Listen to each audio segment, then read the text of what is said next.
You guys, I absolutely love coming back to this topic over and over again because people just do not seem to get it. The reason why I harp so much on this particular topic is because it's just absurd and I'm getting tired of it. But I will continue to make video after video of this topic until everyone comes to their senses. We've already seen some legislation and laws passing because of this stuff, but yet time and time again, it continues to get propped up as if it's not a big deal. But I am here to say that trans athletes have no business competing outside of their biological sex.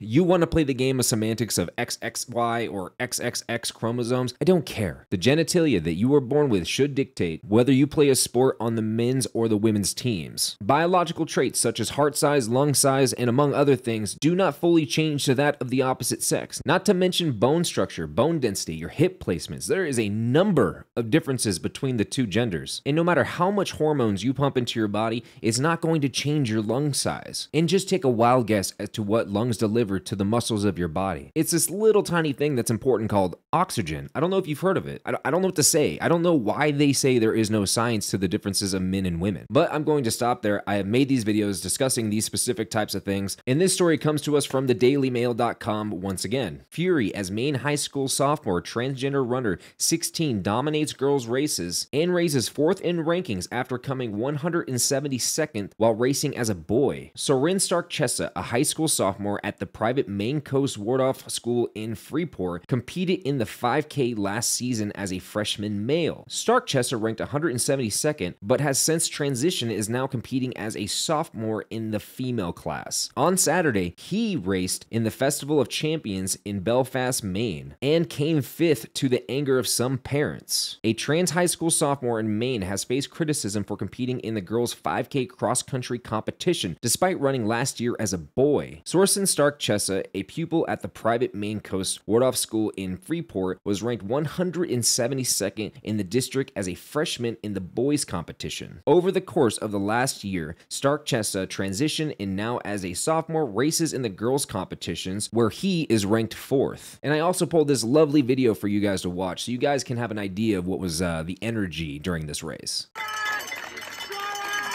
Way to keep, bro. Way to keep, bro. Nice job, bro.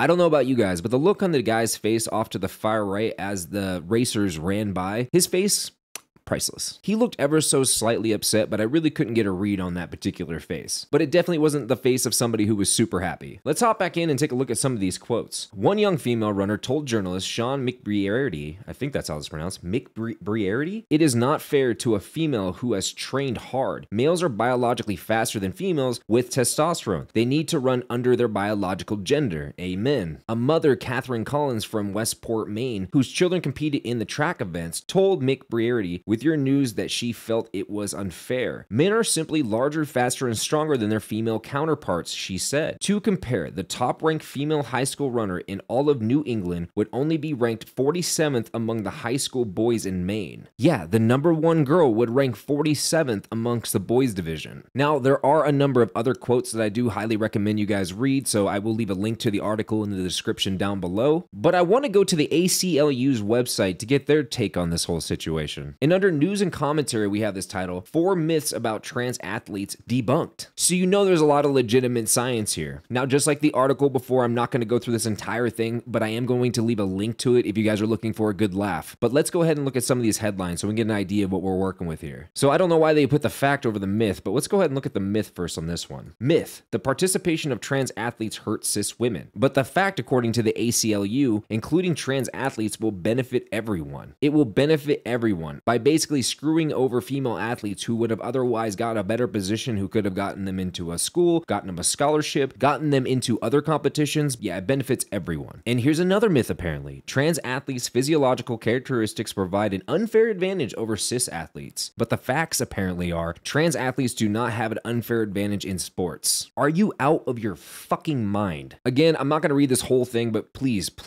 go to this website so you can just see all the copium. And this will be the last myth and fact fact I'll read, but I wanted to read this one because it obviously shows the bias of the writer here. But let's go ahead and read the myth. Sex is binary, apparent at birth, and identifiable through singular biological characteristics. Now, I just want to quickly read this one paragraph here. Girls who are trans are told repeatedly that they are not real girls, and boys who are trans are told they are not real boys. Non-binary people are told that their gender is not real and that they must be either boys or girls. None of these statements are true. Trans people are exactly who we say we are. So this one line here, trans people are exactly who we say we are. Well, then I wonder what kind of person wrote these facts and myths. Yeah, no biases here on these facts. But again, you guys, I am sick and tired of it. And I'm mostly over it. But I will continue to make an occasional video here and there calling this nonsense out. But you guys, that is the story sprinkled in with a little bit of my opinions, or a lot of my opinions. But as always, I want to know what you guys have to say in the comments down below. And don't forget to hit the like or the dislike button, subscribe to the channel, hit the notification bell so you hopefully get notified every time I post a new video.